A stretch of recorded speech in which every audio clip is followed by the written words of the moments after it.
Vou apresentar um pouco sobre a problemática do trauma em psicanálise, focando mais em Freud. Então, eu poderia pegar uma série de autores, né, Lacan, Ferenczi, Guattari, né, Winnicott, para poder falar da temática do trauma, mas eu vou tentar me centrar mais no Freud, para que nós possamos ver que essa problemática do trauma, né, e de como a psicanálise pensa o trauma, está muito lá em Freud. Então, o que a história da psicanálise vai depois tentar pensar, Ferenczi, Lacan, né, tá tudo centrado ali nas problemáticas que o Freud já apresentou. Então a gente vê as mudanças do percurso teórico do Freud, de como o trauma ele é central para a psicanálise, como é que, obviamente, o trauma funda a psicanálise e como é que o Freud vai mudar a sua maneira de pensar a dimensão do trauma. Depois, na segunda parte, na parte da tarde de hoje, a gente vai para uma discussão mais histórico-política, onde a gente vai ver alguns autores que trazem conceitos importantes para pensar a dimensão da catástrofe. Então, se na primeiro momento da manhã a gente vai falar sobre o trauma, na parte da tarde a gente vai falar sobre o tema da catástrofe. E para falar da catástrofe, né, que é uma dimensão justamente mais coletiva, então vamos falar um pouco do Michel Foucault, sobre a sua noção de biopolítica, de como a modernidade é uma grande gestão dos corpos biológicos para tentar produzir, fomentar a vida biológica, mas que nessa produção da vida biológica, nessa gestão da vida, se produz muita morte. Aí a gente vai dar mais um passo com Michel Foucault, a partir do Michel Foucault, e vamos para o Giorgio Agamben, para falar um pouco sobre a noção do Agamben, que é uma grande obra dele, a coisa central do Agamben, que é a noção de homo sacer. Então, o Giorgio Agamben tem uma obra enorme, de acho que 8 volumes, chamada Homo Sacer, é uma série, onde ele vai tentar pegar essa noção de biopoder, biopolítica em Foucault, para mostrar que toda a história do Ocidente sempre girou em torno da gestão, da economia da vida. Então, vejam, aí já tem uma dimensão importante na nossa disciplina, que é a problemática da economia. A economia pulsional, de um lado, a economia que nos interessa para a psicanálise, que é a questão clínica, mas também a economia política. Ou seja, não dá para a gente falar das formas de subjetivação desconsiderando o contexto social, histórico e político. Então, a gente tem que falar da economia política. Então, falar de Foucault, Agamben e depois Mbembe, que a gente também vai falar, é falar de economia política. Então, se o trauma trata da economia desejante, da economia pulsional, que a gente vai falar agora na parte da manhã, na parte da tarde eu vou tratar da economia política, com esses instrumentais. Inicialmente Foucault, depois Agamben, a questão do homo sacer, da vida nua, né? A vida matável, como diz o Agamben, e depois a gente vai dar mais um passo com Achille Mbembe, né? Com a noção de necropolítica, que, segundo o Mbembe, né? É o que a contemporaneidade se tornou, uma gestão da morte. E de como isso é feito, né? Como é que isso, como é que isso funciona e que efeitos isso produz no todo social. E por fim, né? Por fim mesmo, a gente vai falar do conceito de antropoceno, do Eduardo Vieira de Castro e da Débora Danovsky, que é o contexto que a gente está vivendo hoje, né? E cada vez mais o contexto do fim do mundo, né? Então a gente vai deixar o fim do mundo para o fim, propriamente, se a gente conseguir chegar até o final do dia de hoje, né? Com tudo isso que eu tinha pensado, né, que eu tinha preparado. Né? Se não der, a gente fala disso amanhã. Então, falar do contexto da crise climática, do desequilíbrio termodinâmico do planeta e as catástrofes que já estão aí, né? As catástrofes ambientais, as catástrofes sanitárias. A pandemia é uma consequência direta do antropoceno e da catástrofe ambiental. E a gente vai parar um pouco por aí, né? Até porque avançar a partir disso não dá. Então, a partir de amanhã, então, a gente vai falar sobre os efeitos disso. Então, a gente vai juntar amanhã trauma e catástrofe. Né? Então, se hoje a gente vai falar de trauma na psicanálise, na parte da manhã, e na parte da tarde da catástrofe na contemporaneidade, amanhã a gente vai ter que juntar os dois temas para tentar pensar como a psicanálise, primeiro, qual a configuração psíquica que surge desse contexto biopolítico, necropolítico e do antropoceno. No meio disso, a gente vai ver que tem uma série de outras questões muito contemporâneas, como a questão do racismo, como a questão da violência contra minorias, LGBTs, contra as mulheres, contra as crianças. E também essa temática de hoje das vítimas, né? Porque esses sujeitos se consideram vitimizados pela história, né? Os negros, as mulheres, as crianças, os animais, a natureza, né? Então, existe uma série de vítimas do processo histórico. E essas vítimas falam, né? Os sujeitos falam, sofrem e estão agora se mostrando como vítimas, se mostrando traumatizadas, e elas querem reconhecimento dos seus sofrimentos, querem reparação da violência sofrida. Então a gente vai falar amanhã um pouco disso, né? Desses efeitos psíquicos e sociais, e de como a psicanálise pode pensar isso, as diversas formas, né, que a psicanálise pode pensar essa problemática. Então vai ser um pouco desse percurso que a gente vai tratar nesse encontro de hoje, nesse final de semana. Tá bom? Uma espécie de caminho, né? Aí a gente vai ver, né, se a gente consegue seguir nesse ritmo, né? Tá bom? Alguma pergunta sobre nossa disciplina, sobre o percurso que a gente vai fazer?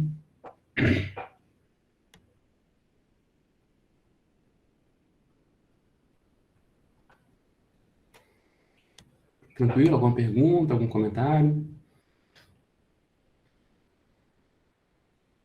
Então, pessoal, fiquem super à vontade, tá? Para falar, para fazer comentários também. Eu sei que Luciana gosta de falar, né? Outras pessoas também gostam de falar, então fiquem super à vontade, tá? Para que seja uma aula dinâmica, tá? E que a gente possa falar também de outras coisas, né? Porque as perguntas são importantes por isso, né? Para tirar um pouco a gente do que a gente planejou e falar de outras coisas, né? Que interessam a vocês também.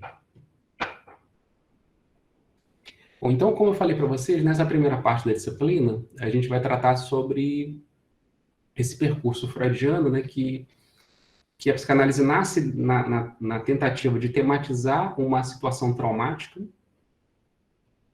e mostrando também os efeitos do trauma, né? O efeito de divisão psíquica que funda a própria psicanálise, né? E a hipótese do inconsciente.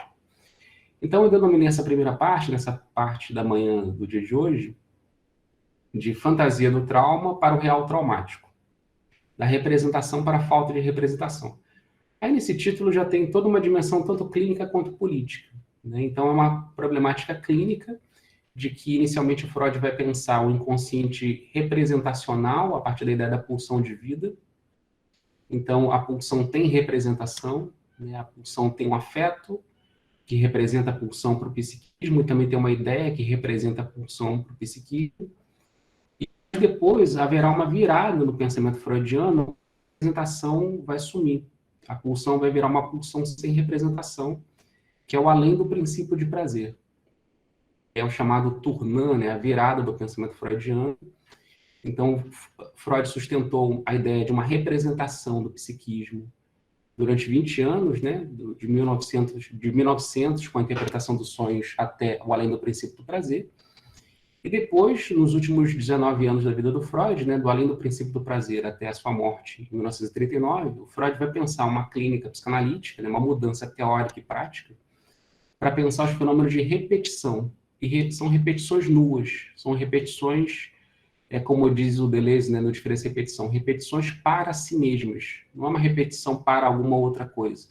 Não é uma repetição para representar alguma coisa. É uma repetição pura, nua. E por isso um real traumático, que o Freud vai chamar de uma pulsão de morte, uma pulsão sem representação. Então veja, nesse título já tem essa problemática clínica, de uma mudança da concepção da pulsão e do psiquismo. Um psiquismo que se representa e um psiquismo sem representação. Mas também vejam que tem uma dimensão política envolvida, a gente vai ver, né, a questão disso. Porque a gente fala de representação em termos políticos também, né? Por exemplo, os políticos nos representam, presidente, deputados nos representam. Há uma representação na política. A gente pode representar a sociedade politicamente. Mas também quando a gente se defronta com fenômenos como guerras, como que Freud vai se defrontar, e é o que vai fazer a mudança do pensamento freudiano, é a Primeira Guerra Mundial e a pandemia da gripe espanhola, há 100 anos atrás. Então, são esses dois acontecimentos políticos, históricos, que forçam Freud que produzem novos sintomas clínicos, né, novos sujeitos traumatizados, por exemplo, a neurose de guerra, os traumáticos da neurose de guerra, mas também da pandemia, porque Freud sofreu os efeitos da pandemia, da gripe espanhola, né? Como nós, Freud ficou 2 anos confinado, Freud perdeu uma filha, a amada filha dele, Sofia. Então, Freud sofreu profundamente os efeitos da pandemia e da Primeira Guerra Mundial. O que leva a pensar que a sociedade não tem representação. Não existe maneira de representar a sociedade, porque a sociedade europeia tão civilizada entrou num processo de guerra fratricida, de guerra civil. A Primeira Guerra Mundial é a Guerra Civil Europeia. Isso acabou com as esperanças de Freud sobre a representação social. E isso mudou a maneira de Freud pensar a representação psíquica também. Então, vocês vejam que no percurso de Freud, a dimensão clínica e política, histórica e psíquica já estão entrelaçados. E é necessário a gente entender esse contexto para pensar não só o surgimento e a mudança da psicanálise, mas também pensar uma psicanálise na contemporaneidade, que tem que se reinventar de acordo com novas situações histórico-políticas e clínicas. Então, é um pouco essa problemática, da representação para a falta de representação. Ou, como o Joel Birman gosta de dizer, né, do desamparo para o desalento. Né? O sujeito desamparado ainda espera algum amparo. É como a criança que chora. Né? Freud fala no projeto para uma psicologia científica. A criança que chora é o fundamento de todos os princípios morais. É um pedido. Né? E vem alguém que ampara a criança. Agora, quando a pessoa está desalentada, como hoje a gente fala, né, na economia hoje, com a pandemia, né, existem milhões de desalentados, que são pessoas que nem procuram mais emprego, elas não esperam mais o amparo vindo de ninguém. Então, é como se a gente estivesse passando do desamparo para o desalento. Bom, mas isso a gente vai vendo ao longo do percurso. Bom, então, para falar da questão do trauma, né, na psicanálise, é bom a gente começar por uma contextualização histórica, né? Então, vocês sabem que a psicanálise nasce da medicina, nasce da psiquiatria. Então, como é que é a psicanálise, né, com essa matriz médica e psiquiátrica, né, como é que a medicina e a psiquiatria pensavam a problemática do trauma? Então, vocês sabem que a medicina, né, pensa trauma como um trauma físico. Né? Traumatismo, para a medicina, é um sofrimento físico, é como você cair, bater o joelho, bater o braço, bater a cabeça e sofrer um trauma físico, que vai deixar marcas, que o seu corpo vai sofrer, né? Ou seja, você vai investir a sua percepção naquela área afetada, né? Então, se você bate a cabeça, você não consegue pensar mais em nada, né? Fazer mais nada, porque toda a percepção se concentra na marca, né? Na dor. Né? E, então, deixa marcas físicas, também deixa marcas fisiológicas, no sentido de que o corpo vai tentar se recuperar, e também depois a psiquiatria vai pensar, e aí vem a psicanálise, efeitos psicológicos dos traumas. Então, inicialmente, é assim que a medicina pensa trauma, como trauma físico, como traumatismo. Então, o traumatismo é o impacto que alguma coisa física tem no corpo. Só que, bom, isso durou muito tempo, né? Obviamente, a medicina trata disso há bastante tempo. Mas falando da modernidade, é claro que a gente poderia falar dos gregos, Hipócrates, Galeno, mas eu não vou entrar nisso, vou me centrar mais na modernidade. Né? Então, no final do século XIX, os psiquiatras né, vão começar a pensar não só os efeitos físicos, fisiológicos, mas também os efeitos fisiológicos e psicológicos dos traumas, particularmente a partir dos acidentes de trabalho. Né? Então, vocês vejam que aí já tem uma relação com o tema da modernidade, né? Que é a industrialização. É uma sociedade europeia que cresceu a sua população, cresceu muito, né? Por exemplo, o Richard Sennett, no livro dele, que é um sociólogo norte-americano, o livro se chamou Declínio do Homem Público, as tiranias da intimidade, né? O Richard Sennett mostra que do século XVII até o século XVIII, capitais como Paris e Londres aumentaram a sua população em 10 vezes. Então, crescimento populacional, mas, sobretudo, migração do campo para as cidades. Então, processo de industrialização. No século XIX, a malha ferroviária na Europa cresceu enormemente. É um processo de industrialização. Para você criar manufaturas, fábricas, você precisa de trabalhadores. os trabalhadores vão do campo para a cidade, muitas fábricas, né? A pobreza, a miséria, os subúrbios começam a crescer também. Mas se você produz produtos, você precisa desaguar os produtos. Como é que se deságua os produtos? Com uma malha ferroviária imensa. Então, os Estados Unidos, né, no século XIX, aumentou sua malha ferroviária, a Europa também. E aí começou a ter muitos acidentes de trabalho. Então, muita gente se ferindo, morrendo, trabalhadores, nessa profunda industrialização, né, mecanização da sociedade europeia e mundial. Né? Até o Brasil também teve um pouco, chegou tarde, né? Mas também isso teve no Brasil, mas nunca cresceu tanto a malha ferroviária no Brasil. Mas na Europa teve um crescimento muito grande e muitos acidentes de trabalho.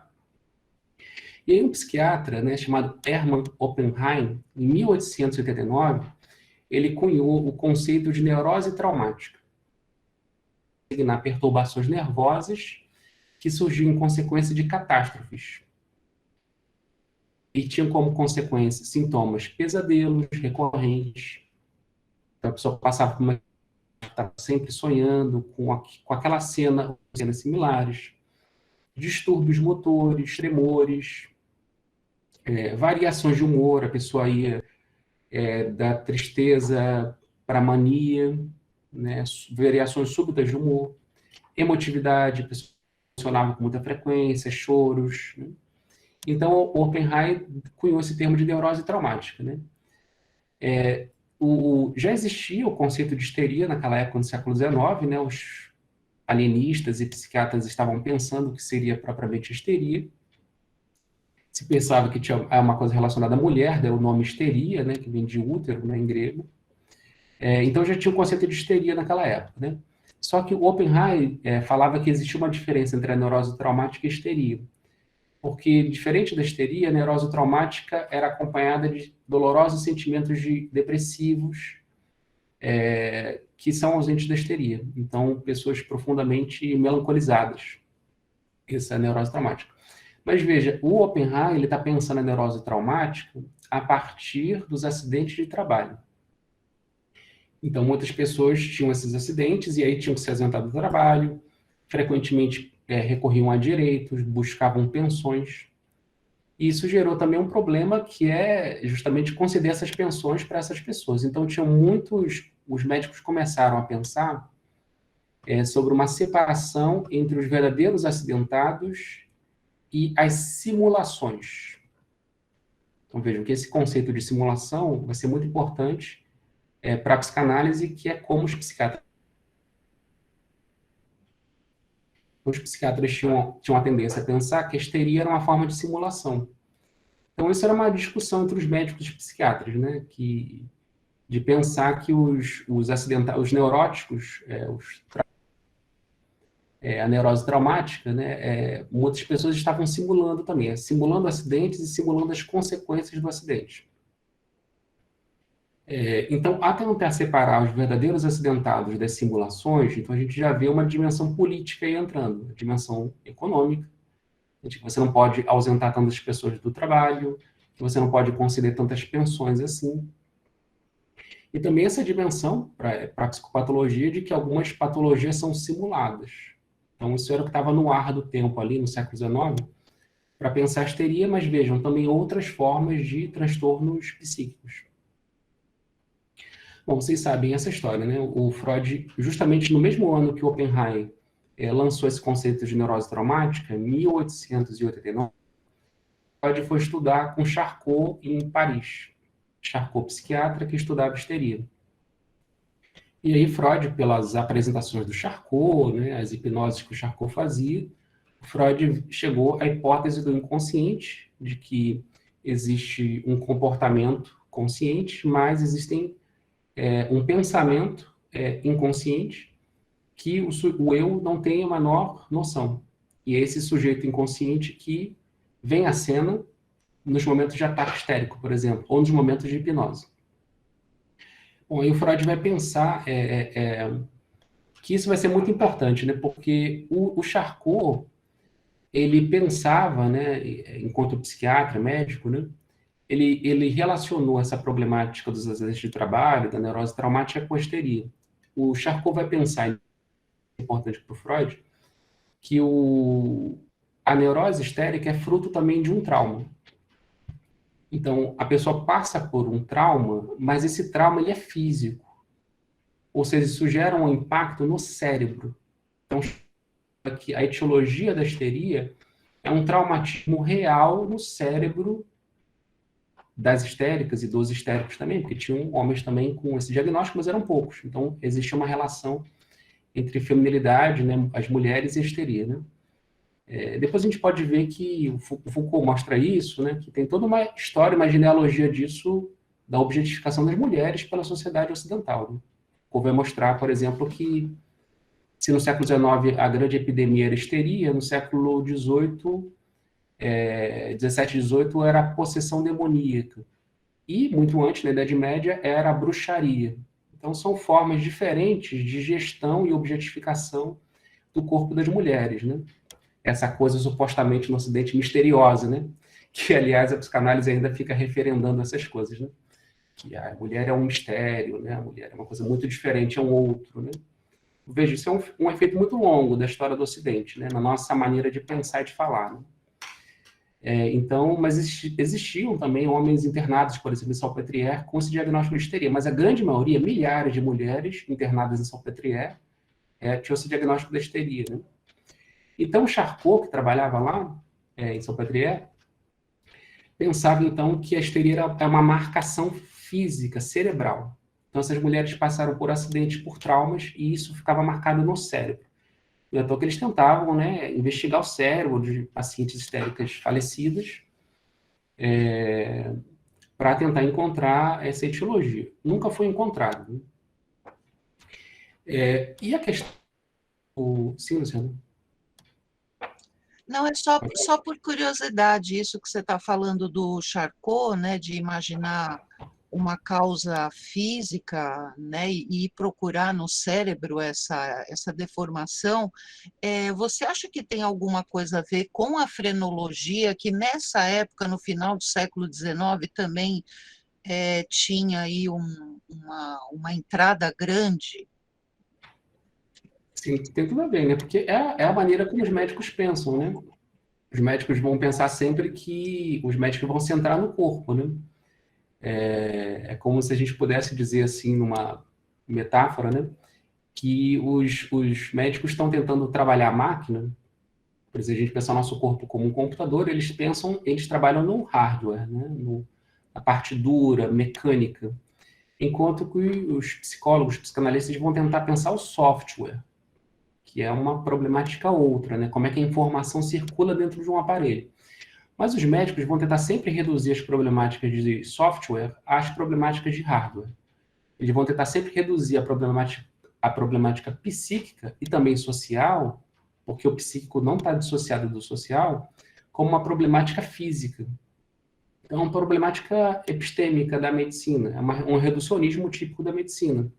E da ciência ocidental também. Né? Então, toda a ciência tende a reduzir a complexidade de um fenômeno ao seu objeto de estudo. Então, a física vai reduzir tudo em termos de força física, a química em termos de compostos, a biologia em termos de tecido e a medicina em termos de organismo. Então, a problemática epistêmica dessas áreas, né? Mas, sem dúvida, né? No século XIX tinha essa questão da frenologia, né? Que você mencionou, né, Luciano? Que é tentar medir crânios, né? É um tipo de estudo, né, para tentar medir o caráter a partir dos traços físicos. A gente vai ver que isso tem uma relação profunda com o racismo e com uma pseudociência que era considerado científico no século XIX, da eugenia. Sem dúvida que há uma relação, mas é uma linha discursiva diferente. Né? Então, a eugenia é uma problemática mais biopolítica, como a gente vai ver no Foucault, não é à toa que desapareceu. E essa questão do traumatismo cerebral, ela ainda não desapareceu, porque até hoje os neurocientistas tentam reduzir essa complexidade psíquica ao funcionamento do cérebro. Também é uma tentativa, é um estudo que tem a sua pertinência, né, no seu campo de estudo, que a gente pode, inclusive, aprender muitas coisas. Né? Acho que não pode ter preconceito não, que tem coisas na neurociência bem interessantes. Né? Eu cito, por exemplo, o livro do Siddhartha Ribeiro, que é um neurocientista brasileiro, né, que lançou um livro agora chamado O Oráculo da Noite, a História e a Ciência dos Sonhos, onde ele tenta pensar os sonhos a partir das neurociências e faz um diálogo profundo com Freud e com a psicanálise, né? Com a interpretação dos sonhos, né? O Siddhartha, inclusive, fez análise durante muito tempo. Acho que a gente pode aprender algumas coisas com isso, mas sem esquecer que, como neurocientista, ele vai reduzir toda a problemática do sonho ao funcionamento do cérebro. Isso é interessante para ele. Para nós, é interessante saber que isso existe, mas a gente tem que pensar de uma outra forma, né? Mas sim, tem essa relação. Então, acho que é uma questão mais epistemológica do campo médico mesmo, né? Então, Charcot, naquela época, pensava esse traumatismo no cérebro, essas marcas no cérebro, que se podia reconhecer. Mas que ele também não teve como provar naquela época, né? O Freud, então, a partir de algumas sugestões do próprio Charcot, né, se diz uma história lá que o Charcot disse que o que faltava isso como um xiste, né, como uma piada, mas o Freud era muito atento, né? Numa festa, uma vez, o Charcot brincou, né, de maneira machista, misógina, né, dizendo que o que faltava para aquelas para as histéricas era pênis normais, né? O xiste, numa piada machista e misógina, que o Freud escutou, é como se o Charcot reconhecesse que existia uma etiologia sexual na histeria. E o Freud ficou muito atento a isso, porque nas apresentações de casos do Charcot, né, as mulheres caíam no chão, hipnotizadas, né, era um espetáculo lá para os médicos, para os homens, né? E o Freud percebeu essa relação transferencial de amor que havia entre a paciente hipnotizada e o médico. Tem um filme, inclusive, muito bonito sobre isso, que vale a pena vocês darem uma olhada, que se chama Augustine. Muito bom esse filme, que é a história do Charcot, não a história do Freud, a história do Charcot, e da relação amorosa do Charcot com uma paciente em Salpêtrière. É muito interessante para vocês entenderem o dispositivo transferencial, o dispositivo da cena analítica, meio que já está ali. O Freud percebeu a cena. Então ele percebeu que existia uma questão sexual ali envolvida, mas não era só, obviamente, da paciente, mas do médico também, né? Então tem uma relação, uma cena erótica ali acontecendo, uma cena teatral, né? Com fundamento sexual, erótico, que se dava ali. Mas, na medida em que há sofrimento, não é uma cena de teatro, é um sofrimento real daquelas pacientes, e na medida em que os médicos pensavam o traumatismo físico, há um trauma que marca o corpo, que marca o cérebro, o Freud, então, vai pensar que há pensar menos a questão do traumatismo, mas para pensar a dimensão do trauma. Qual a diferença do traumatismo e o trauma? O traumatismo é um físico. Então, a pessoa tem um acidente, né? A gente está vendo cenas na televisão assim todos os dias, né? Enchente. A pessoa está numa cidade, tem uma enchente e perde a casa, perde tudo. É traumático. É um acontecimento físico. A pessoa perdeu tudo que ela construiu a vida inteira. Depois que se passa o acontecimento físico, então isso é o traumatismo. Outra coisa é o trauma, porque o trauma é um acontecimento psíquico. Então, o traumatismo é um evento que se dá, uma enchente, perdeu a casa, perdeu tudo. Outra coisa é o efeito psíquico disso, perdi tudo, né? O que é minha vida agora, né? Então a pessoa vai voltar, né? Esse traço com uma camada de memória, ou literalmente um fantasma, né? Que volta, né? Uma fantasia, um fantasma que está sempre lá e retorna frequentemente, assombrando a pessoa. Isso é um acontecimento psíquico. Então, é essa divisão que é fundamental da passagem da psicanálise, da psiquiatria para a psicanálise. A psiquiatria está muito centrada ainda na medicina, no acontecimento físico e nos efeitos orgânicos, fisiológicos do trauma e, eventualmente, psíquicos, mas sempre com substrato físico. A psicanálise vai pensar, sim, é claro, a origem física, mas, sobretudo, a permanência traumática enquanto acontecimento psíquico. Então, do traumatismo, o evento físico, para o trauma, que é um acontecimento psíquico. E aí vem toda a problemática do trauma para nós da psicanálise. Porque o trauma, ele não passa, né? É como a memória, né? O que você viveu, você viveu. Isso não passa. A questão é o que fazer com isso que não passa. As casas são destruídas, eventualmente as pessoas reconstroem, Mas o trauma de ter perdido, de ter passado por um grande sofrimento, isso não passa, isso fica. Então, o que fazer com isso? De certa maneira, eu já dei uma pista aí, né? A ideia da reconstrução, né? Mas a reconstrução psíquica é muito mais trabalhosa do que uma reconstrução física. É muito mais difícil reconstruir a si mesmo do que reconstruir uma casa. Mas, de qualquer maneira, a pista está aí, né?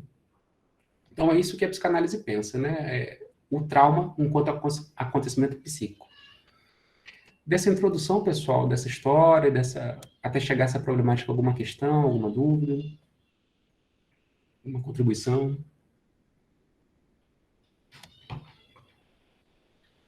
Márcio, Sim?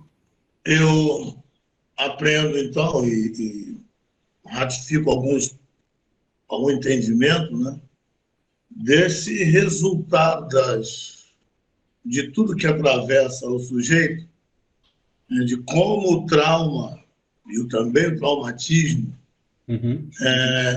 vai dar sequência nessa pessoa que somos hoje, né? As experiências vividas. Porque eu sou muito ligado à clínica, ok? E já nessa primeira apresentação, ao estar diante de um paciente, há de se prestar muita atenção na sua narrativa, não é? Que ele pode estar esboçando ali também resultado de um trauma. E essa diferença entre traumatismo e trauma, para mim, foi fundamental, né?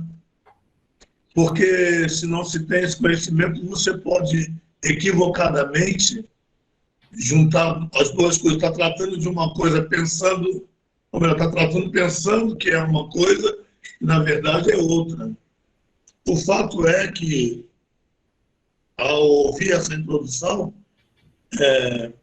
me parece que, principalmente agora, na atual conjuntura e na pós-modernidade, a gente pega muitas pessoas traumatizadas, né? Uhum. Muitas. Na clínica, principalmente, a gente lida muito com isso, né? Uhum. Com a questão do trauma, do traumatismo. Né? Sem dúvida, né? Isso é, como a gente está mostrando aqui, né? Isso é a base de onde nasce a psicanálise, né? Um certo trauma psíquico das histéricas e vai ser a questão, assim, para a psicanálise desde o início. Mas, sem dúvida, né, a disciplina vai um pouco falar dessa questão, Eliel, de como, na contemporaneidade, né, a temática do trauma retorna com muita força. Né? A gente escuta cada vez mais relatos, né, na sociedade, na televisão, na clínica, né, o quanto que as pessoas estão traumatizadas pelas relações sociais, pelos acontecimentos, né, políticos, sociais, ambientais, né, enfim. Márcio, Então, e como esse trauma tem sido um elemento limitador na sequência da jornada da vida para alguns, né?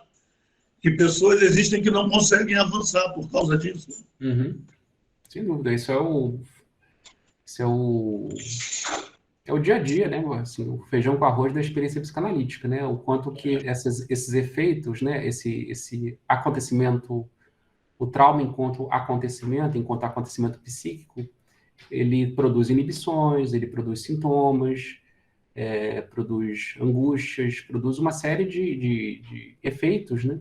Que impedem a pessoa de se desenvolver, né? Então, nessa metáfora que eu falei da reconstrução de uma casa depois de uma enchente. Às vezes a pessoa que perde uma casa numa enchente pensa assim, mas reconstruir, assim, daqui a pouco vai ter a próxima crise, daqui a pouco vai ter a próxima enchente, Pois né? é. E essas imagens se multiplicam tanto na televisão hoje em dia, nas redes sociais, né? Que de Perfeito. fato, bom, isso não é só uma percepção imaginária. Isso também é uma questão que a ciência hoje mostra, né? De que a crise climática só vai piorar, né? Então a gente fica pensando assim, onde eu vou me esconder? Então, o que eu vou dizer para vocês é a diferença entre o desamparo e o desalento. No desamparo, você ainda tem uma esperança de que alguém vai te aparar. No desalento, não tem, né?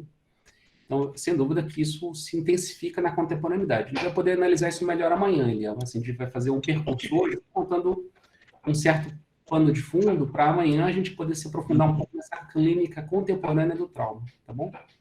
Ok. Bom, então falando então do trauma enquanto fundação da psicanálise, né? Como é que o trauma está aí inserido dentro de quando a psicanálise nasce, né? Bom, eu falei para vocês, né? O Freud, a partir disso, do Charcot, né?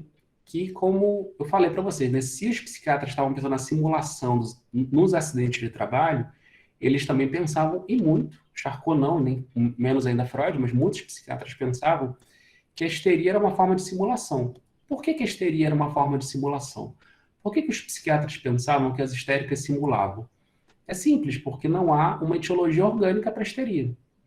Então, a medicina, como eu estava falando antes, pensa sempre uma etiologia, uma causalidade orgânica para os transtornos. Mas se você não encontra uma causalidade orgânica, então onde é que está a causalidade? Onde é a causa? Então, Freud vai dizer, é psíquica. Então, existe uma dimensão, que ele vai chamar de inconsciente, que é a permanência da memória. E veja, no século XIX também tem toda uma problemática, particularmente na segunda metade do século XIX, da memória. Então, a memória volta com força aí. Por exemplo, a gente pode falar de algumas figuras da filosofia, né? O Nietzsche vai falar de genealogia. É necessário pensar a história para pensar a subjetividade. Bergson vai falar sobre memória, também no segunda metade do século XIX. Pierre Janet, na França, né? Que é considerado o Freud francês, né? Ele vai pensar que foi um autor que marcou tanto Freud quanto Bergson. Vai pensar muito nos distúrbios da memória, as afasias.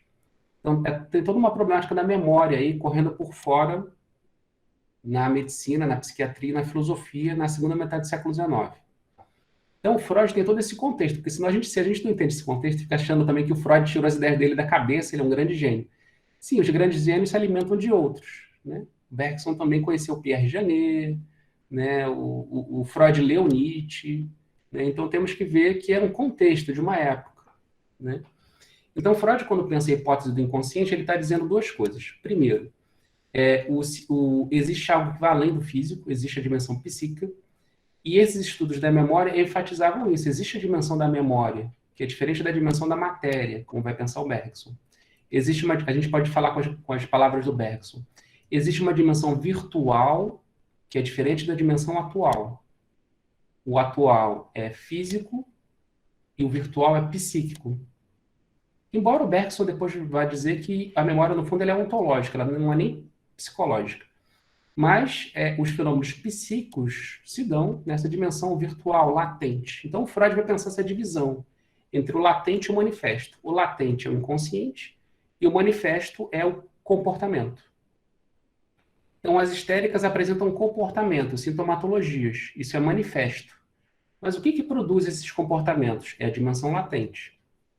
Com essa ideia da divisão psíquica, Freud supera essa injunção moral dos psiquiatras de dizerem que as histéricas estão simulando. Elas não estão simulando. Elas vivem algo real, mas é um acontecimento traumático. Ou melhor, é o trauma enquanto acontecimento, né? Agora a questão, que trauma é esse? Freud já teve a pista. Há um trauma sexual em jogo, né? Bom, aí o Freud então vai trabalhar com um outro médico, né? Que é o Joseph Breuer, que tratava de pacientes histéricas. E vai ter a paciente famosa, né? Que é a Anna O, Berta Pappenheim. E o Freud, junto com o Breuer, escreve um livro, Estudo sobre a Histeria. E aí eles vão pensar, então, sobre essa etiologia, essa causalidade para a histeria, que é de cunho traumático e sexual. Então, é um encontro traumático com a sexualidade. No entanto, Freud e Breuer vão pensar ainda que eles vão chamar de uma teoria da sedução. Porque essas pacientes histéricas vão relatar sobre abusos sexuais, né? E abusos sexuais, seja dos mais sutis aos mais grosseiros, violentos, né? E aí o Freud e o Breuer vão pensar isso, né? Bom, essas histéricas estão falando de um abuso sexual, né? E esse abuso sexual na infância que produziu, que fica latente, né? Então a criança passa por um abuso sexual, a criança não entende aquilo que ela está passando, há um excesso de intensidades aí, que depois o Freud vai chamar de excesso pulsional. Na verdade, o Freud já estava pensando na pulsão nessa época, né? Porque 1895 é quando Freud escreve o texto Projeto para uma Psicologia Científica, que é um texto que ele nunca publicou, mas que o Freud estava pensando as suas condições metapsicológicas, suas condições teóricas aí. E o Freud, no projeto de psicologia científica, já vai pensar no conceito de pulsão, que é o conceito das intensidades energéticas. Então, veja, a pulsão, como o Freud vai dizer depois, é aquilo que liga o físico ao psíquico. Porque se a gente pensar assim, existe de um lado o comportamento, o corpo, do outro existe o inconsciente, o que liga o inconsciente ao corpo? Qual é a ligação? Qual é o missing link? Então, é a problemática das intensidades, que são, ao mesmo tempo, físicas e também psíquicas. É a pulsão. Então, as pulsões são intensidades que percorrem o corpo e que produzem o psiquismo. E que, por conseguinte, também reverberam, né, no psiquismo. Né? A gente pode pensar nessa metáfora computacional, que eu falei um pouco antes, né, que talvez seja eletricidade. Né? Por exemplo, né, qual a relação entre software e hardware? Eletricidade.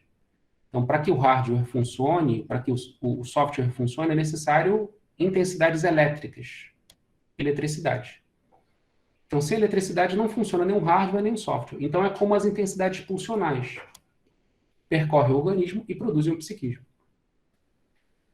Então, nessa situação traumática, há um excesso pulsional. Então, veja, a criança passa por uma experiência sexual que ela não tem como dar conta daquilo. É muito intensa para a criança. Então, ela fica marcada por aquilo, traumatizada, né? Então, veja, o Freud e o Charcot pensam, então, uma teoria da sedução real. A criança foi seduzida, a criança foi abusada. Então, veja, o que é isso, então? É como um acidente de trabalho, mas é o trabalho da sociedade, o trabalho do familiarismo. É um acidente familiar, digamos assim, e uma catástrofe psíquica.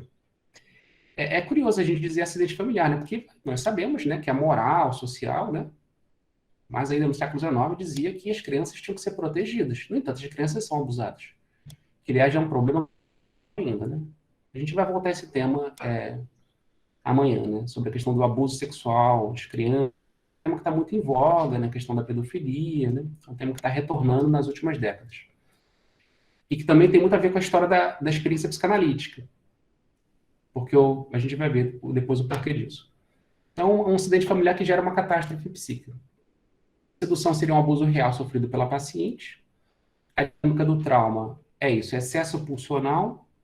Então, a criança lida com excesso pulsional, que ela não tem como lidar, por isso ela recalca. Então, veja, o recalcamento é uma necessidade psíquica, na medida em que você não dá conta de uma intensidade pulsional. Então, você tem que recalcar aquele afeto e aquela ideia. Então, a intensidade sexual para os pais, ou para alguém que cuida da criança, enfim, né? Tem que ser recalcado, porque a criança não consegue lidar com aquilo, e nem, muito menos com a representação, com a ideia. Que isso tem a ver com o desejo pelos pais, né? Então, se recalca. Então, esse recalcamento produz o quê? A divisão entre consciente e inconsciente, entre manifesto e latente, entre virtual e atual. No entanto, né, é necessário também um acontecimento a posteriori. O trauma, ele acontece 2 vezes para a psicanálise. Ele acontece na primeira vez, quando você se defronta com a situação traumática, e acontece uma segunda vez, porque se a experiência primeira foi recalcada, então ela foi recalcada. A gente pode pensar assim, então isso foi resolvido, eu esqueci, recalquei, e vou ver a minha vida, esquecido de que na infância sofri um trauma, um abuso. No entanto, isso se retorna depois, porque a pessoa, na puberdade, ela vai se defrontar com um novo trauma, mas não é exatamente um trauma, mas é algo meio traumatizante, que é a própria puberdade, né? A transformação do corpo, que também trazem um excesso pulsional, né? Então, a pulsão, lembre-se sempre, físico e psíquico, liga os dois. Então, na puberdade, é uma transformação do corpo, há um excesso pulsional. Então, a sexualidade volta com muita força. E essa sexualidade que volta com muita força na puberdade se liga à experiência da sexualidade infantil, precocemente produzida por um abuso sexual. Então, a criança, na puberdade, ela vai novamente se lembrar das intensidades sexuais e das lembranças sexuais, dos objetos de desejo. Aí o trauma se instala. Então, o trauma não se instala na primeira vez, ele se instala num momento segundo. É o que a gente chama de psicanálise de après-coup. em francês, né, o só depois, né, ou o a posteriori, né? Então, o trauma ele se instala a posteriori. Então, necessário um segundo acontecimento para que o primeiro acontecimento que você veja o quanto que aquele primeiro acontecimento te marcou, né? É repetição. Primeiro momento, segundo momento. Então, é no segundo momento que o primeiro momento ganha a sua importância. Num primeiro momento, na vida de uma criança, um abuso sexual pode ser só mais uma coisa, por mais doloroso que seja, mas isso é recalcado, esquecido, a criança vive outras coisas. Na puberdade, tudo isso volta. Aí, a latência, né, começa a pressionar para se manifestar, como ideias, como lembranças, como sintomas, como sonhos, e por aí vai. Então, todas as formações do inconsciente. Então, o trauma retorna como sintoma. Então, é o que o Freud e Charcot vão perceber, né?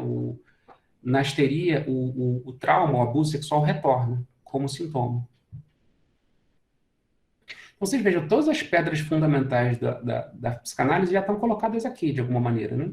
Mas haverá mudanças, né? Então, o trauma que produz o recalcamento, o trauma e excesso pulsional e necessidade de recalcamento, divisão entre consciência e inconsciente, a necessidade, o retorno do recalcado como sintoma, como formações do inconsciente, e o trabalho psicanalítico de elaboração disso, né? Que na época Freud e Breuer pensaram como abreação. Eles pensavam que a paciente tinha que se rememorar desse trauma, né? Com afeto, com a mesma intensidade, ou com uma intensidade similar ao trauma inicial. Daí a importância da relação transferencial com o médico, porque ele seria um representante, né, do abusador, por um lado, mas também de alguém, de um pai protetor, de fato, um pai que de fato não abusa. Né? Então ele vive as duas coisas, né? Ele é abusador e também é aquele que não abusa, que permite a pessoa reviver as situações com afeto e abreagi-las. Então é uma espécie de evacuação do trauma. O trauma tem que ser evacuado. Então o paciente ele vai se livrar daquele excesso pela via da fala. É o que a Ana O diz para a Breuer. Não se cala, Breuer, que eu preciso falar, preciso limpar a minha chaminé. A Ana O vai dizer, o que eu estou fazendo aqui é uma cura pela fala. Eu estou falando e evacuando esse trauma, evacuando essas intensidades.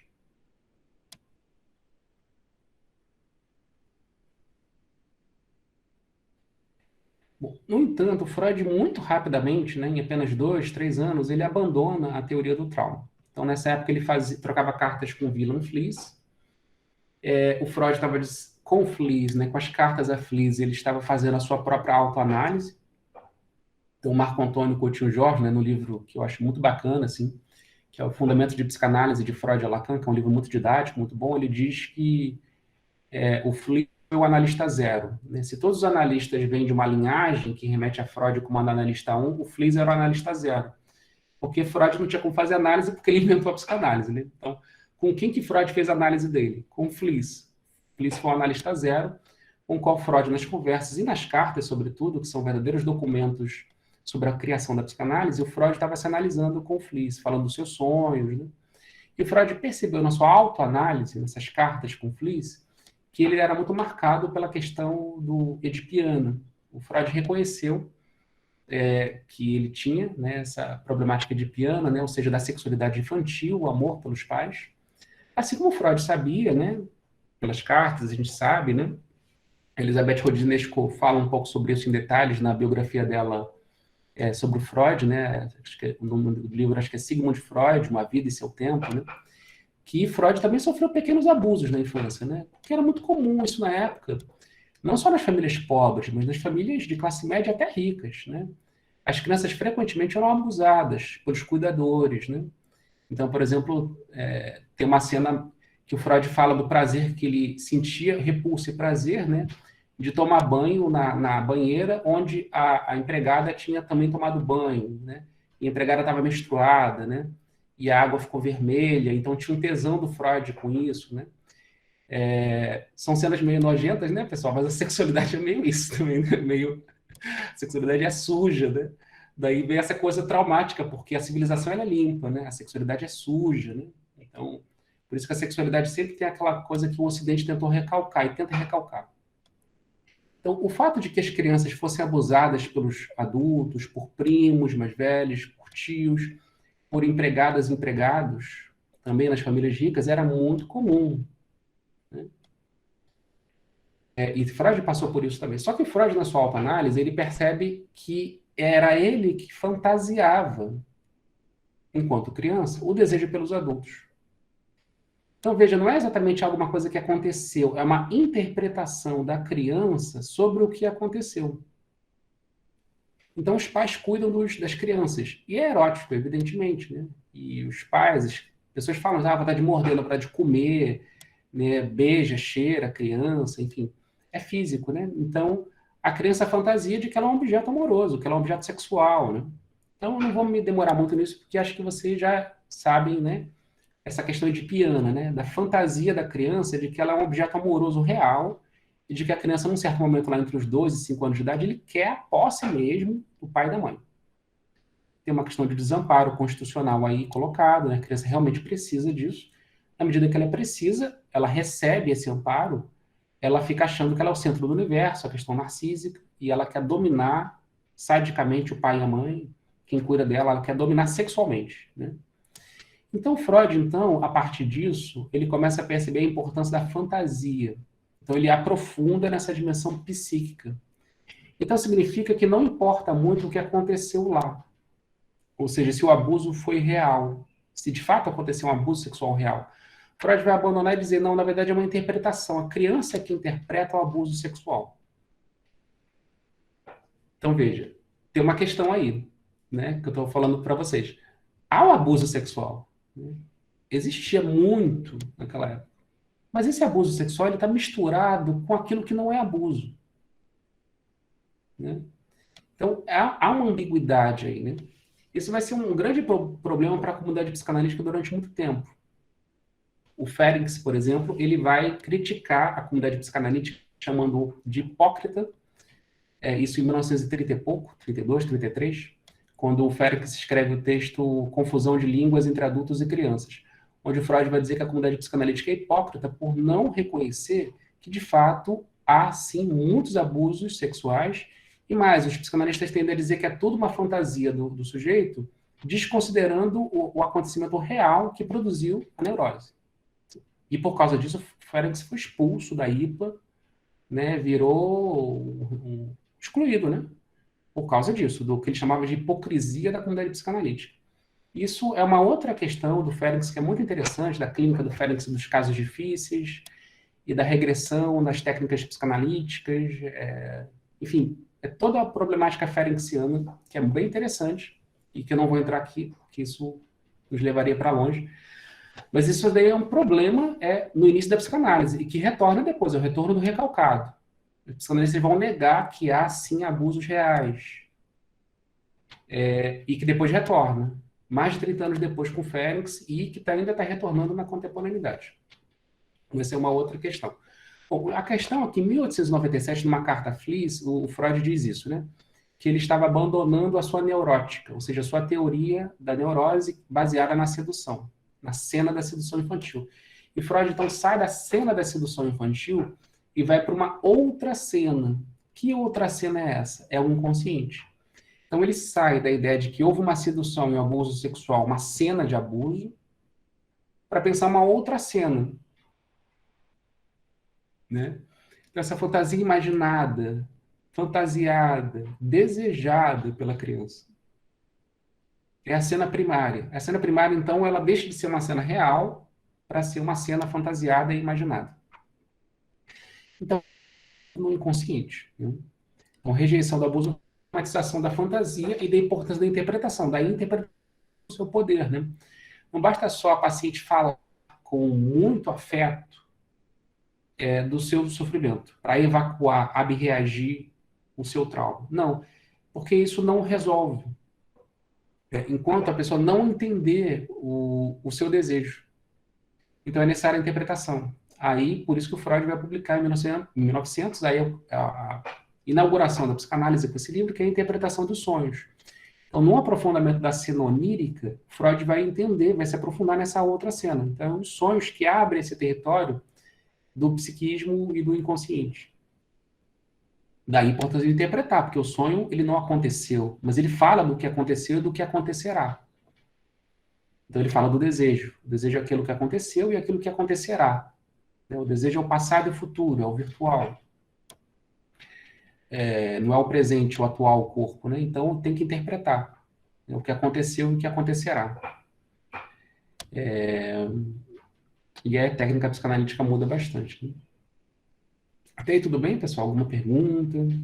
Alguma dúvida? Márcio, eu sou sabedor dessa questão da imaginação, do abuso. É um caso muito curioso, da pessoa já adulta, um jovem adulto, né, sustentando o tempo inteiro ter sido abusado pela babá, ok? E num dado momento, quando ele é arguído de quais são as lembranças que ele tem disso, aí a pessoa diz, para um pouco, reflete e diz, nenhuma. É minha mãe que me conta essas coisas.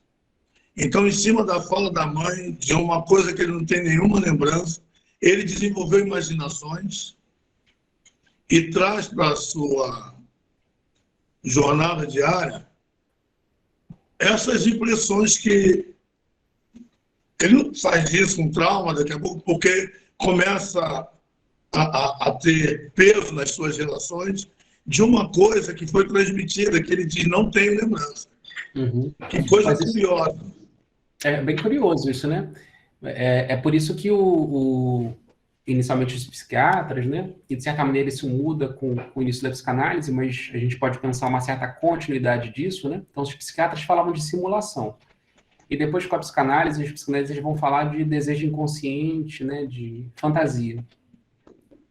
Então, a gente pode pensar, né, a partir desse seu exemplo, né? É uma fantasia, isso não aconteceu, né? E a partir da memória da mãe isso aconteceu. Mas veja, a gente escuta, Eliel, muitas coisas. Mas por que algumas coisas que a gente escuta nos tocam e outras não?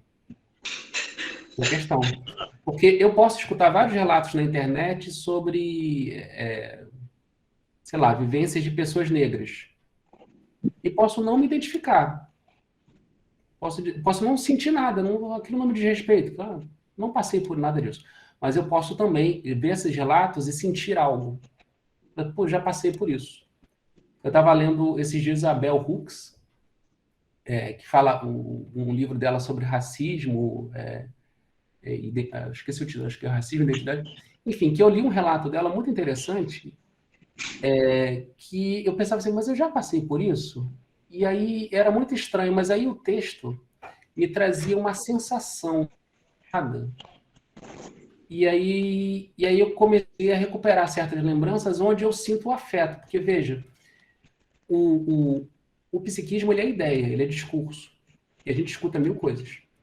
Algumas coisas que a gente escuta e lê não nos tocam, outras tocam. Se toca porque mexe com a dimensão do afeto. Aí a gente tem que investigar. Tem que investigar se isso faz algum sentido, né, para você. Então, assim, a questão do recalque é que se você recalca uma experiência traumática, você não vai ter nenhuma lembrança disso. Mas, como diz o Freud, o afeto fica à deriva. Aquela pulsão, o afeto de desgosto, sofrimento, mas também de prazer, fica recalcado. Mas, de alguma maneira, o afeto que não respeita o recalcamento da representação, ele vai ficar meio solto. Se você encontra uma palavra que se ligue bem àquele afeto, dê sentido para o afeto, aí você sente aquilo. Então, o relato dessa mãe pode ter faz sentido para essa pessoa. A pessoa sentiu algo. Esse sentiu deve se investigar. Será que não é verdade? Né? Entendi. Então, as pessoas também, por exemplo, muitas mulheres veem relatos assim de machismo e misoginia na sociedade. Às vezes é uma mulher que não passou por muitos, quer dizer, toda mulher passa por isso, obviamente. Mas às vezes não passou por uma certa violência conjugal, violência psicológica, por exemplo. Teve uma vida boa, uma boa família, sei lá, casou com um cara legal, e ela não sente nada. Mas ela lê reportagens, histórias de outras mulheres falando de violência psicológica no casamento. Aí algo mexe nela. Ela começa a sentir alguma coisa. Aí ela começa a analisar de maneira mais minuciosa a relação. E ela vê, sim, efeitos do machismo, da misoginia na sua relação, né? Porque como não ter, né, numa sociedade fundada nisso, assim como fundada na raça, na racialização, no racismo. Só para falar, Eliel, isso assim, que de primeira impressão que a gente tem, como você estava dizendo, é a gente que parece fantasia.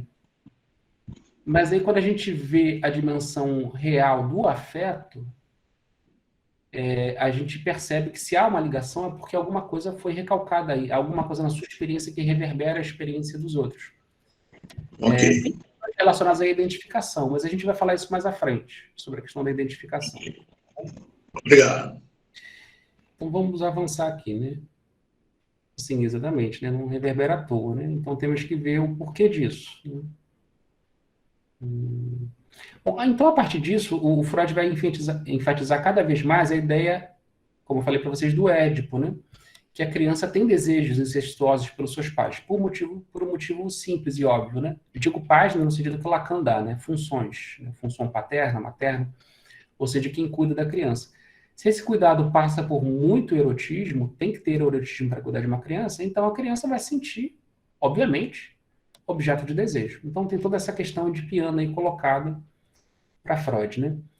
Então, da interpretação dos sonhos de 1900, passando pelos 3 ensaios sobre uma teoria da sexualidade, que é um texto de 1905, até os casos clínicos de Freud, né? O caso Dora, né? Que é de 1905, o Homem dos Lobos, né? O caso do Homem dos Ratos, né? Então, da interpretação dos sonhos, passando pelos 3 ensaios sobre uma teoria da sexualidade, para os casos clínicos, é toda uma importância da predomínio da teoria da fantasia e do Édipo como núcleo patogênico. Então, o que o Freud vai dizer, né? O Édipo é o núcleo da neurose, né? Então, é um complexo de relações que vão produzir na criança um certo trauma. Mas veja, como se o trauma fosse produzido, claro, como eu falei, né? Em virtude do desamparo constitutivo da criança, isso vem de fora. Mas, sobretudo, o mais importante é o trabalho de interpretação da fantasia, do desejo inconsciente da criança, que vai interpretar esse externo segundo a sua visão edipiana, né? Então, toda criança, vai dizer o Freud, é um pequeno Édipo, que ama sua mãe e torna o pai um rival, quer se livrar do rival, porque é o rival que impede essa união, essa fusão com a mãe, né? Então, o que implica a teoria da fantasia? A ideia de reminiscências, então o inconsciente permanece, né, como lembranças, né? O Freud vai dizer, né, que os neuróticos sofrem de reminiscências. Então, todos os sofrimentos neuróticos vêm dessas lembranças, dessas reminiscências. O desejo inconsciente que produz, né, tudo isso, e ao mesmo tempo é um desejo que precisa elaborar essas reminiscências, né, para que o desejo, né, como a gente estava falando antes, né, até num comentário do Eliel, para que o desejo viva, né, para que a gente consiga viver e criar as nossas coisas, e não ficar parado em inibições, né, em sintomas. Então, o desejo inconsciente, seja inibido, seja liberado, né, as pulsões. Então, toda a problemática do excesso aí, né, isso não vai mudar, porque a criança se defronta muito cedo com a sexualidade. Então, as crianças têm sexualidade. O problema é que, se elas têm a sexualidade, elas não podem viver a sexualidade livremente, porque elas são crianças, a sociedade não aceita, e também porque o seu corpo, biologicamente, é prematuro ainda para isso, obviamente. Então, a criança vive esse excesso pulsional e ela tem que se defrontar com um limite orgânico, mas que a criança não reconhece limite orgânico, que é o que o Freud vai colocar no texto dele sobre introdução ao narcisismo, que vai ser muito importante para o Lacan depois. A criança fantasia de que ela é completa, ela fantasia de que ela é adulta, em virtude de uma identificação com uma imagem. Então, ela se acha uma pessoazinha igual ao seu pai, igual à sua mãe. Ela se acha uma pessoa, ela não se acha nem uma pessoazinha, né? Então, por isso, ela pode rivalizar com o pai, pode desejar a mãe, porque ela é uma pessoa. O que ela não percebe é que ela não é uma pessoa como os pais, porque os pais já têm organicamente, no real, um desenvolvimento. A criança ainda não tem, ela tá em desenvolvimento, né? Então, ela tem a intensidade pulsional, mas ela não tem a maneira de realizar isso organicamente e, sobretudo, socialmente, né?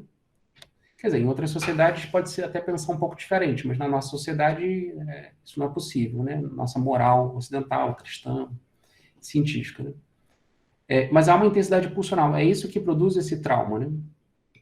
Sentimento de vergonha, sentimento de culpa, né? Então, e o recalque. Então, você veja que está tudo aí colocado, as pedras fundamentais da psicanálise, né? O Freud, então, né, ele vai pensar o seguinte, né? Tem uma coisa interessante nessa mudança do Freud, do trauma real para o trauma fantasiado, que no trauma real, o pai é abusador. No trauma fantasiado, o pai não é abusador. Ele é meio que um salvador, no sentido simbólico. Porque o pai ele não abusa, mas ele é que organiza o aparelho psíquico. É a ideia do complexo de Édipo. Então, assim, você tem que aceitar que o pai castre você. Você tem que aceitar o limite. Porque o trauma tem a ver com excesso e falta de limite. Então, essa intensidade pulsional, ela não tem limite. Mas, veja, eu falei para vocês aqui dois limites. Limite constitucional físico. A criança não tem condições de vivenciar uma sexualidade plena como os adultos vivenciam, porque o seu corpo é incompleto. E segundo, uma limitação adquirida, que é cultural. A cultura não aceita aquilo, reprime aquilo, a sexualidade infantil. Então, a necessidade da criança lidar com o limite. O limite é a lei paterna. Então, a lei paterna é aquilo que é a problemática social que incide sobre a criança pela família, via família. Então, o pai como símbolo, o pai como lei, como vai pensar Lacan, né? O Lacan vai pensar isso como nome do pai, né? Então não é o pai real e nem o pai imaginário, é um pai simbólico, é uma lei social. Então essa lei social que passa pela família e alguém a encarna, pode inclusive ser uma mulher, a avó, né? Mãe solo, uma tia, um outro homem, um tio, não importa, né? Mas, nesse sentido, Freud fala muito da função do pai, mesmo naquelas famílias do século XIX, né? Pai e mãe. Né? Então, o pai, nesse caso, ele não é um abusador, mas é aquele que coloca um limite para a criança, aquilo que castra. E o limite é importante, porque a criança, então, ela vai recalcar, então, esse recalque dá um limite. A pulsão, então, sexual se recalca, e só vai retornar na adolescência ou com a puberdade. A questão é que se você sofreu um trauma muito severo lá, como eu tinha falado antes, na puberdade tudo isso retorna com sofrimento, de maneira patológica, né? Que tem a ver com excesso, né? Patologia vem de patos, em grego, que significa afeto. Então, o patológico é o excesso. Então, aquilo que tá na vida normal e aquilo que está na vida dita patológica é a mesma coisa, é o mesmo patos, é o mesmo afeto. A diferença é que, num caso, esse afeto está circunscrito, limitado, no outro ele não tem limite.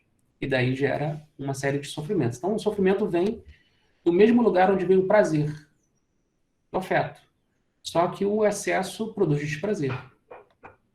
E a gente vai ver sobre isso, né? O além do princípio do prazer. Né? Mas o Freud estava pensando esse excesso traumático. Né? Então, o pai regula. O pai regula a economia do gozo. O pai não abusa. O pai coloca um limite. O pai castra. Isso é bom. Então, aí vem esse outro conceito importante para a psicanálise, que é o conceito do complexo de Édipo. Mas veja, isso é muito importante, né? Muitos de vocês me conhecem e sabem que eu trabalho muito na psicanálise com Deleuze e Guattari.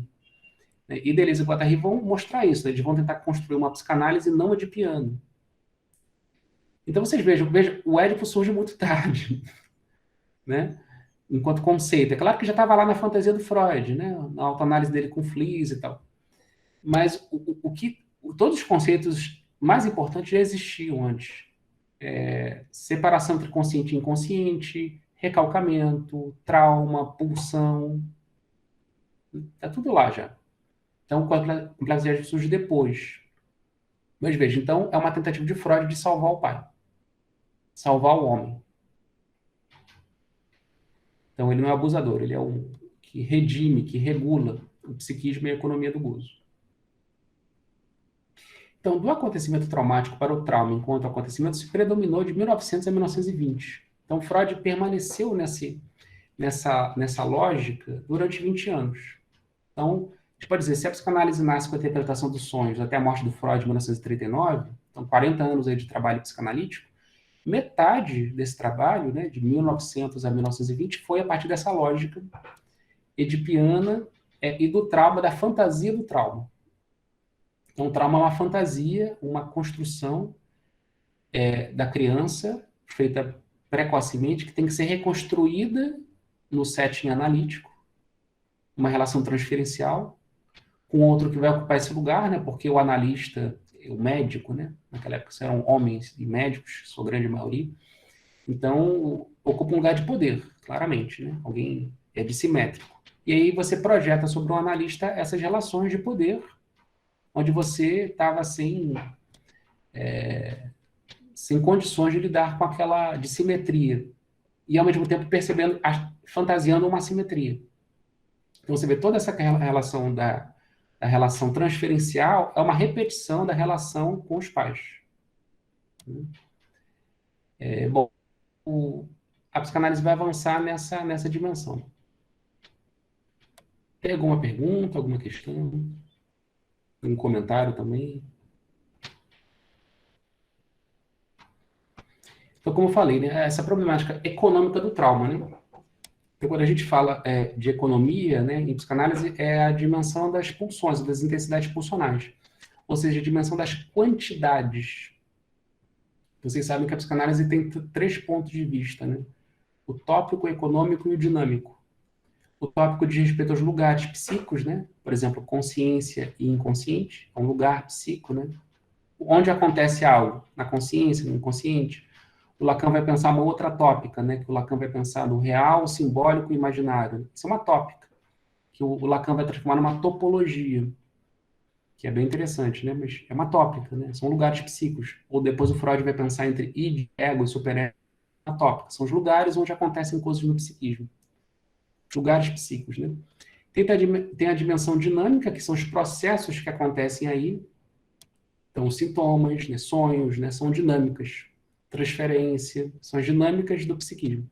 E tem a dimensão econômica, que é a dimensão das quantidades, que é a dimensão pulsional, as intensidades pulsionais. Então, é a dimensão econômica do trauma, né? Então, a problemática econômica do trauma, então o trauma está no centro da problemática econômica, né? Então, o excesso para o aparelho psíquico, esse patos, né, tentará se regular, né? É o princípio de constância. Então, o Freud percebe que nessa economia psíquica, é uma coisa que ele vai colocar desde o projeto Uma Psicologia Científica, em 1895, o psiquismo ele tenta se regular de maneira homeostática. Então, veja, qual é o modelo do Freud? É o modelo biológico. Então, Freud, a psicanálise vem na medicina. Então, ela vai sempre se apoiar na medicina para pensar as suas coisas, né? Pelo menos inicialmente, com Freud, né? Então, se o corpo tem esse princípio da homeostase, e do arco reflexo também, né? Então, uma excitação que vem tem que ser devolvida, né, como ação, percepção e ação, arco reflexo, né? O organismo, nesse arco reflexo, ele está tentando se regular homeostaticamente, porque a percepção cria bagunça ao corpo físico, as intensidades do corpo. Então, é necessário que seja devolvido como ação, um arco reflexo na medicina, né?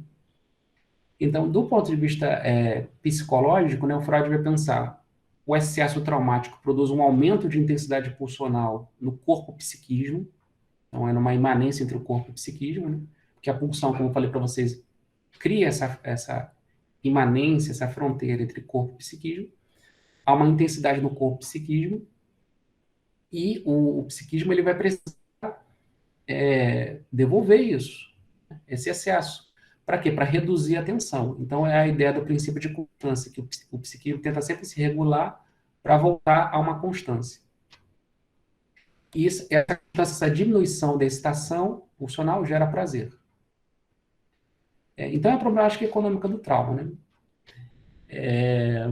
O trauma, por um lado, ele é inevitável, né? Como eu falei, né? Ele é oriundo da prematuração humana, neotenia, né? Como se diz, e seu desamparo constitutivo. Então, o humano não tem instinto, não há instinto. mas ligações provisórias. O homem não tem instinto porque ele é um animal prematuro, neotênico, né? Então, por exemplo, a criança não sabe mamar. Os animais sabem mamar, a criança não sabe. A criança tem um reflexo de sugar, é diferente. Então, você tem que ensinar a criança a mamar. A criança não aprende, né? Não aprende fácil, demora alguns dias, a criança, inclusive, diminui o peso depois que nasce.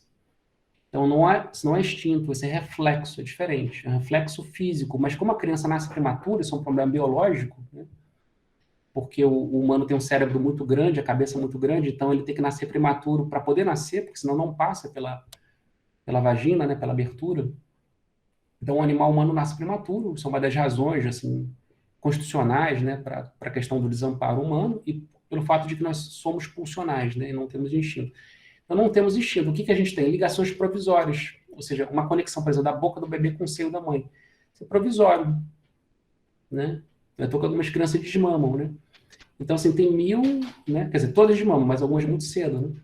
Então, há muitas ligações provisórias. Isso é a questão pulsional. É o que o Freud vai falar nos 3 ensaios sobre a teoria da sexualidade. Então, a criança tem zonas erógenas parciais que se ligam a objetos parciais. Isso vai sendo inventado. Então, isso tem que ser construído o tempo todo, né? O corpo psiquismo ele tem que ser construído permanentemente. As ligações são muito provisórias. Então, é nesse sentido que o trauma é inevitável. Então, a gente sempre lida com essa dimensão do excesso, porque não temos uma natureza que nos deu como reagir diante de uma situação. Por exemplo, um animal na floresta pode ter medo do predador, mas isso não é traumático para o animal, porque ele tem instinto para reagir a essas coisas. Nós não temos. Então, a gente sempre vai lidar com excesso, porque nós não temos uma forma para lidar com os acontecimentos externos. À medida que a forma vem, e a gente não está preparado para ela, ou melhor, o acontecimento vem, a gente vai ter que construir uma forma a partir do acontecimento. Bom, então essa é um pouco a concepção do Freud até então. Bom, aí o Freud vai começar a pensar uma dimensão muito importante para a psicanálise, porque vocês vejam, até aí o que o Freud está pensando? Sexualidade. Então, o tempo todo ele está pensando sexo, sexualidade, erotismo. Tudo isso é muito bom, mas também muito difícil, excessivo, traumático e tal. Mas depois o Freud vai começar a pensar a dimensão da agressividade. Então, vocês vejam que em 1914, 15, ele publica a Introdução ao Narcisismo. E o narcisismo, como vai dizer Lacan, é ignorância, agressividade, desconhecimento em sua essência, né? O imaginário. Né? Então, tem uma dimensão da agressividade que o Freud vai começar a pensar a partir por aí. E vai aprofundar na dimensão da agressividade. A pulsão ela não é só erótica, a pulsão também é agressiva. E o Freud vai pensar, então, aquilo que estava desde lá da interpretação dos sonhos, né? E nas cartas a Fliss, o complexo de Édipo, né? Que por isso que todo mundo se identifica com Édipo, porque é uma história universal, que todos nós passamos isso na infância, né? E tal. Então, no Édipo, há uma problemática erótica, né? E excessiva. Como é que uma criança pode, né, lidar com o fato de que vai matar o pai e casar com a mãe? Mas o Freud deu muita ênfase sobre a questão do amor incestuoso à mãe. Mas também tem o ódio ao pai, né? Também tem o assassinato do pai. E é em Totem Tabu que o Freud, então, vai discutir essa dimensão da agressividade da morte, do assassinato. Então, o trauma tem essa dimensão erótica, mas tem essa dimensão assassina, né? Também, da morte. Então, é em Totem Tabu que o Freud vai pensar para construir essa ideia das sociedades primitivas, né? Não vou aqui falar do livro, né? Assim, mas o Freud quer pensar um pouco sobre comparar o psiquismo, né? Comparar os povos ditos primitivos, né? E diga-se de passagem, Freud tinha uma concepção evolucionista da sociedade, baseada muito numa antropologia neodarwinista, onde existiam algumas culturas mais evoluídas do que outras. Era, por exemplo, a concepção de um antropólogo francês chamado Lévi-Brou, que pensava a ideia de umas sociedades pré-lógicas. Então, sociedades primitivas, selvagens, são sociedades pré-lógicas. O curioso é que nesse texto, embora Freud tenha essa influência, né, a gente vê no próprio texto freudiano que ele contradiz o Lévi-Brou, né, porque são sociedades que têm lógica, igual ou semelhante, bastante semelhante à nossa. Só que o Freud quer pensar que essa lógica da sociedade primitiva é a lógica da criança. Aí é coisa evolucionista que o Freud pensa. Né? Então, essas sociedades civilizadas, como a dele, seriam sociedades adultas, as sociedades selvagens e primitivas seriam como crianças. Então, ele faz uma comparação entre sociedades primitivas e o pensamento infantil, para tentar entender um pouco essa questão edipiana na psicanálise, né? E aí ele vai estudar a questão dos totens, né, que é a representação divina, né, em muitas culturas primitivas, se baseando em dados antropológicos. E o Turnant, né, a virada desse texto, é mais ou menos no meio do texto, quando Freud diz assim: para entender o totem, eu tive que escutar literalmente, eu gosto dessa palavra literalmente, né, porque Deleuze vai muito longe nisso, né? Então Freud diz assim: eu tive que escutar literalmente o que os indígenas diziam, o que os povos primitivos diziam. O que eles diziam? Que o totem é o nosso pai. Veja, a gente vê também em todas as religiões isso, né? No cristianismo tem isso, no judaísmo tem isso, Deus é o nosso pai. Mas também tem nas religiões africanas, por exemplo, né? Oxóssi é nosso pai, Oxum é minha mãe, né? Então, pai e mãe. Então, Freud disse: escutei literalmente o que eles estavam dizendo. O totem é nosso pai. E aí, o Freud, então, vai postular, é uma postulação que, segundo Lacan, é o primeiro e único mito moderno, que é o mito do pai da horda. A gente depois vai poder dizer um pouco sobre isso. Por que é o primeiro e único mito moderno, né? Que é o mito do assassinato do pai. Que é um tema que vai retornar muito em Freud. O assassinato do grande homem. Então, inicialmente Édipo, depois o Totem, e no final da vida do Freud, Moisés, que é o grande homem assassinado, né? No texto dele, Moisés é a religião monoteísta. Então, em Totem Tabu, o Freud vai postular de que o totem é um substituto, é uma elaboração simbólica, um substituto de um crime que ocorreu no início da história humana. Isso é muito interessante porque o Freud vai dizer que esse crime se deu no momento em que a humanidade tinha mais a ver com os animais do que com os humanos. Ou seja, como se fosse uma passagem da natureza para a cultura. Nós éramos ainda um grupo primitivo.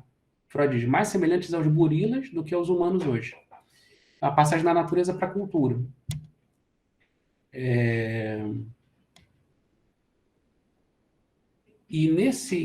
Então, assim, mas também a gente pode pensar da infância para, né, complexo de Édipo, né, castração, né, da primeira infância para período de latência e preparação para a vida social, para a vida adulta, né, e tudo mais, né. Então, Freud vai dizer, né, então, no início da história humana, a humanidade vivia em grupos, que ele chamava de hordas,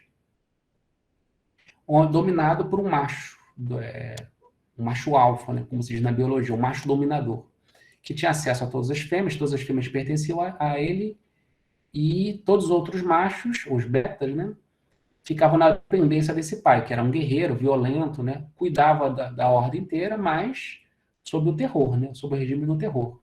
Então, ninguém podia ter acesso às fêmeas que eram todas dele. Até que, então, nessa renúncia pulsional, né, que não era uma renúncia, né, porque os filhos não podiam renunciar. Os filhos eram obrigados a não dar vazão aos seus impulsos sexuais. Pelo pai, pela violência do pai. Então, os irmãos se unem e matam o pai. E devoram o pai, né? Então, a coisa do canibalismo, né? Então, devora o pai. Só que, no entanto, a culpa advém, porque o pai, ele criava o laço, só existe porque existe ou um pai.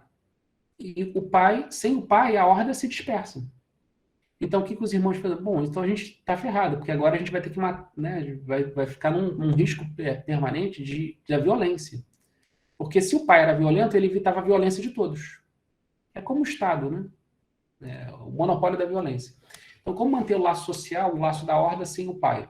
Então, eles criam o totem.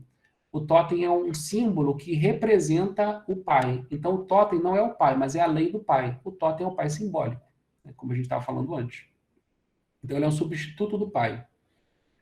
Assim como na vida dos neuróticos, né, a marcação edipiana é o substituto do pai. Né? Então, os neuróticos sofrem da lei do pai, né, dos efeitos da lei do pai, mas não é o pai real, é o pai simbólico. Então, o Freud então, vai falar dessa questão do totem como substituto do pai. Né? Então, o pai ele pode estar morto, mas na medida que ele é morto e consumido e elevado a totem, ele se torna imortal como símbolo. Então, esse símbolo, ele regula o laço social, interditando o incesto. Então, aí o incesto fica proibido. Você não pode casar e ter relações sexuais com a sua mãe ou com a sua irmã, ou com parentes muito próximos, né? E o assassinato. Então, são duas coisas proibidas, o incesto e o assassinato. Muita gente dá muita ênfase para a questão do incesto, mas eu queria dar ênfase para a dimensão do assassinato. Não matarás. Então, Freud está querendo simbolizar que essa lei, não só judaica, mas de muitas religiões, da proibição do assassinato. Para que nós sejamos humanos, é necessário que os humanos não se matem uns aos outros. Não comam uns aos outros como animais fazem. São os animais que se devoram uns aos outros. Quer dizer, nesse caso um pouco pior, né? Porque devorar a própria espécie. Então, para ser humano, para viver no laço social, é necessário proibir o assassinato, né? Interiorizar a lei. E por isso a culpa. Então, a culpa se torna uma espécie de regulador do laço social. Então, para que se vivamos em civilização, para que sejamos adultos, nessa coisa evolucionista do Freud, ou para que vivamos em civilização, é necessário a culpa como regulador do laço social. Porque sem a culpa, os sujeitos vão praticar o incesto e vão praticar o assassinato. Se eles não se culparem por isso. Então, é o pai da ordem. Então, veja, no princípio, há um trauma. Então, Freud vai dizer, né? Logo depois, quando ele diz isso, né? Que escutei literalmente os povos primitivos e ouvi que para eles os deuses são o pai. O Freud, logo depois disso, ele veio com uma frase bíblica, né? Do Evangelho de João. Mas uma brincadeira, né? No princípio é o ato. Então, o que significa isso? No princípio da história humana, há um ato. E esse ato é um ato de assassinato. Então, vocês vejam, Freud coloca o assassinato como fundador do laço social. É um trauma. E nós carregamos esse trauma, o trauma da morte do pai. Daí a importância da culpa inconsciente. Isso vai ficar em Freud até o fim da sua obra, né? Inclusive no Mal-Estar na Civilização, essa ideia da culpa inconsciente volta. Então, é um acontecimento traumático na produção sociopsíquica do humano. Então, o trauma se repete duas vezes. Lembram, né, que eu falei, né? Acontece uma vez, mas a gente não entende, e acontece uma segunda vez para dar sentido à primeira. Na primeira vez que a gente não entende, é o assassinato do pai da ordem. Um assassinato primeiro. Na segunda vez é quando isso retorna, quando você significa isso, né? Qual é que é a segunda vez? A segunda vez é na nossa vida sexual, erótica e agressiva com os nossos pais, é o complexo. Então a gente revive na nossa família a vivência da horda primitiva. A família é uma espécie de retorno dessa horda, né? Que dá significação a isso, né? O que faz todo sentido, porque o incesto não vem das crianças, e nem o assassinato. E nem a proibição do incesto e do assassinato. Isso vem dos pais, que vem de onde? Dos seus pais, que vem... Então é um trabalho da cultura, que vai longe, né? Como dizem Deleuze e Guattari, né? Antes da culpa neurótica vem a paranoia do adulto. Então a lei edipiana não vem da criança e da família, vem da sociedade. É a sociedade que vive a lei edipiana e isso passa pela família, né? Freud meio que diz isso, né? No princípio de tudo, da fundação da cultura ao assassinato. Então, veja, o trauma está aí colocado desde o início da história humana.